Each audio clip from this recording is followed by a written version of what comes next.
ጤና ይስጥልን። መላው ዓለም ትንፋሹን ውጦ ሲጠብቀው የነበረው የፕሬዝዳንት ዶናልድ ትራምፕ የመጨረሻና እጅግ አስገራሚ ምላሽ አሁን በይፋ ወጥቷል። ትራምፕ ታሪካዊ ውሳኔ ለመስጠት ወደ ዋይት ሃውስ ሲቹዌሽን ሩም ማምራታቸው የተሰማም ሲሆን ለኢራን የማይታጠፍ ከባድ ቀይ መስመሮችንም አስቀምጠዋል።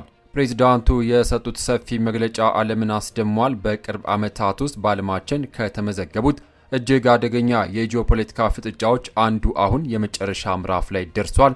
ሰበር መረጃዎችን በዝርዝር ይዘን ቀርበናል። እስከ መጨረሻው ከኛ ጋር ይቆዩ። ቪዲዮን ላይክ፣ የዩቲዩብ ቻናሌን ሰብስክራይብ ማድረጉን አትዘንጉ። ወደ መረጃዎቹ አልፋለሁ። አብረን እንከታተለው።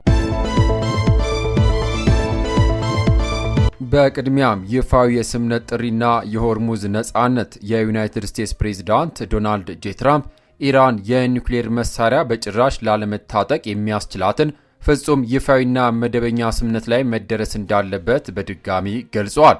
ነገር ግን ትራምፕ በዚህ ብቻ አላበቁም። ስትራቴጂካዊና የዓለም ኢኮኖሚ የደም ስር የሆነው የሆርሙዝ የባህር ወሽመጥ ያለምንም የትራንዚት ክፍያና ያለምንም የትራፊክ ገደብ ለዓለም አቀፍ የባህር ትራንስፖርት በአስቸኳይ ክፍት እንዲሆን በይፋ ጠይቀዋል። ይህንንም ተከትሎ ትራምፕ በሰጡት ሰፊ መግለጫ እንዳመላከቱት አሜሪካ በአካባቢው ላይ ጥላ የነበረውን ከባድ የባህር ላይ እገዳ የምታነሳው በባህር ወሽመጡ ላይ የተጠመዱት ቀሪ የባህር ውስጥ ፈንጂዎች ከኢራንና ከዓለም አቀፍ የአቶሚክ ኢነርጂ ኤጀንሲ ጋር በመተባበር ሲነሱ ብቻ መሆኑን አስታውቀዋል። ቃል በሰይፍ ሳይደገፍ ባዶ አየር ነው እንደሚባለው ትራምፕ ማዕቀቡን ለማንሳት የፈንጂዎቹን መነሳት እንደ ቅድመ ሁኔታም አስቀምጧል። ነገር ግን በትራምፕ መግለጫ ውስጥ እጅግ አስገራሚና ያልተጠበቀ ዝርዝር ይሄው ነው። ፕሬዝዳንቱ አክለው እንደገለጹት ቀደም ሲል የአሜሪካ የጦር ኃይል በታዋቂዎቹና እጅግ ዘመናዊ በሆኑት የቢ2 ስውር ቦምብ ጣይ አውሮፕላኖች በወሰደው ጠንካራ እርምጃ ምክንያት በኢራን ከርሰ ምድር ውስጥ በጥልቀት የተቀበረና በከፍተኛ ደረጃ የበለጸገ የኒውክሌር ቁስ አሁን አዲስ ዕጣ ፈንታ ገጥሞታል። ይህ የከርሰ ምድር ያለው የኒውክሌር ቁሳቁስ በዩናይትድ ስቴትስ በኢራንና በዓለም አቀፍ ተቆጣጣሪዎች ጥንቃቄ በተሞላበት የጋራ ቅንጅት አማካኝነት ተቆፍሮ እንዲወጣና ሙሉ በሙሉ እንዲወድም ስምምነት ላይ መድረሱን ትራምፕ በይፋ አስታውቋል። ታዲያ በዚህ ሁሉ ስምምነት ውስጥ የገንዘብ ልውውጥ ይኖር ይሆን? ፕሬዝዳንት ትራምፕ እንዳሉት እስካሁን ድረስ ምንም አይነት የፋይናንስ ልውውጥ ውሳኔ ለአገዛዙ አልተፈቀደም። ሆኖም ግን ትራምፕ እዚህ ላይ ትልቅ ፍንጭ ጥለው አልፏል። ይህ ያልተደረጉ ሌሎች ተጨማሪ ከባድ ቅድመ ሁኔታዎች ከበሩ በስተጀርባ አስቀድመው ስምምነት ላይ ተደርሶባቸዋል በማለት ሚስጥራዊ ድርድሮች መኖራቸውን በይፋ አረጋግጠዋል። ይህን ተከትሎ የአሜሪካው ፕሬዝዳንት ዶናልድ ትራምፕ የመጨረሻ ውሳኔ ለመስጠት ወደ ሁኔታዎች መቆጣጠሪያ ክፍል ወይም ደግሞ ሲቹዌሽን ማምራታቸውን በይፋ ገልጿል።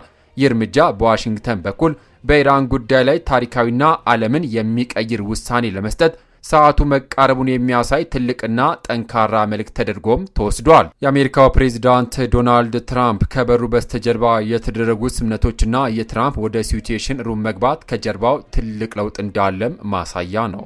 በቅርብ ዓመታት ውስጥ በዓለማችን ከተመዘገቡት እጅግ አደገኛ የጂኦፖለቲካ ፍጥጫዎች አንዱ አሁን ላይ ወሳኝና የመጨረሻ ምዕራፍ ላይ ደርሷል።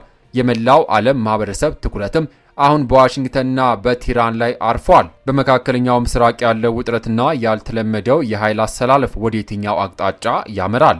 ኒውስ ፕራይም ጉዳዩን በንቃት እየተከታተለ ዝርዝሩን ወደ እናንተ የምናደርሳችሁ ይሆናል። ወደሚቀጥለው ሌላኛው ምርጫ አልፋለሁ። በሌላ መረጃ የኒውክሌር ቀይ መስመርና የሆርሙዝ ሰርጥ ዕጣ ፈንታ ፕሬዝዳንት ዶናልድ ትራምፕ በመግለጫቸው መጀመሪያ ላይ ያደረጉት ትልቁ ቀይ መስመር ኢራን በምንም አይነት ሁኔታ የኒውክሌር ጦር መሳሪያ ወይንም ቦምብ ሊኖራት አይገባም፣ አይኖራትም የሚል ነው። ይህ ውሳኔ የማይታጠፍ መሆኑን በቴህራን ጆሮ ውስጥ በጥብቅ አንስተዋል። ከዚህም በተጨማሪም በዓለም የነዳጅ ንግድ ላይ ትልቅ ቀውስ ፈጥሮ የነበረው የሆርሙዝ ሰርጥ በአስቸኳይ መከፈት እንዳለበትና ያለምንም መዘግየት እንደሚከፈት በይፋ አውጇል። ትራምፕ እንዳሉት በሰርጡ ላይ በሁለቱም አቅጣጫዎች ፍጹም ገደብ የለሽ የሆነ የመርከቦች እንቅስቃሴ መኖር አለበት። ከዚህ በኋላ በሆርሙዝ ወሽመጥ ላይ ምንም አይነት ክፍያ ፈጽሞ መኖር የለበትም ሲሉ አጥብቀው አዘዋል። ነገር ግን በትራምፕ መግለጫ ውስጥ ትልቁን ድንጋጤ የፈጠረው ስለ ባህር ውስጥ ፈንጂዎች የተናገሩት ከባድ ማስጠንቀቂያ ነው። ፕሬዝዳንቱ እንዳሉት በሆርሙዝ ወሽመጥ ውስጥ የተደቀኑት ሁሉም የውሃ ውስጥ ፈንጂዎች በአስቸኳይ መክሸፍ አለባቸው። በስፍራው ላይ የቀሩት ፈንጂዎች በሙሉ ቴህራን ራሷ በአስቸኳይ ማጽዳት አለባት ሲሉም አስታውቀዋል። ትራምፕ እዛ ላይ ብቻ አላበቁም። ፍንጭ ሲሰጡ ፈንጂዎቹን በአስቸኳይ ካልተወገዱ በአደገኛና በዘመናዎቹ የውሃ ውስጥ ፈንጂ ማስወገጃ ኃይሎቻችን አማካኝነት እኛው ራሳችን እናጸዳቸዋለን ማለት ወታደራዊ እርምጃዎች በግልጽ ጠቁመዋል። ይህን ተከትሎ እስካሁን በሆርሙዝ ወሽመጥ ላይ ተዘግቶባቸው የቆዩ በርካታ መርከቦችና ግዙፍ መርከቦች በሙሉ በፍጥነት መንቀሳቀስ እንደሚጀምሩ ትራምፕ ዋስትና ሰጥተዋል። የዚህም መግለጫ ማጠቃላይ ግን መላው ዓለም በትልቅ ስጋትና ጉጉት ውስጥ ጥሎታል። ፕሬዚዳንት ዶናልድ ትራምፕ በኢራን ላይ የሚወሰደውን የመጨረሻና ታሪካዊ ውሳኔ ለማሳለፍ በአሁን ሰዓት በዋይት ሃውስ በሚገኘውና እጅግ ሚስጥራዊ ሲቹዌሽን ሩም ውስጥ እንደሚገኙ በይፋ ታውቋል። ይህ ማለት በአሜሪካና በኢራን መካከል ያለው ፍጥጫ ካሁን በኋላ የቃላት ጦርነት መሆኑ አብቅቶ ወደ ተግባር የሚቀየርበት የመጨረሻ ሰዓት ላይ ደርሰናል ማለት ነው። የአሜሪካው ፕሬዝዳንት ዶናልድ ትራምፕ ከሲቹዌሽን ሩም ምን አይነት ትዕዛዝ ይዘው ይወጡ ይሆን? የኢራንስ ምላሽ ምን ይሆን? ጦርነት ይጀምራል ወይንስ ሰላም ይወርዳል? ይህን ጉዳይ ተከታትለን መረጃውን ወደ እናንተ በፍጥነት የምናደርሳችሁ ይሆናል። ለሰዓቱ ያዝንላችሁ ሰበር መረጃ እነዚህ ነበሩ። ለቻናላችን አዲስ ሆናችሁ ሰብስክራይብ ማድረግ፣ የደውል ምልክቷን ይጫኑ፣ ቪዲዮን ላይክ ማድረጉን አትዘንጉ። ከሰዓታት በኋላ በሚሰሙ በአዳዲስ መረጃ እስከምንገናኝ በያለንበት የዓለም ዳርቻ ቸር እንቆይ።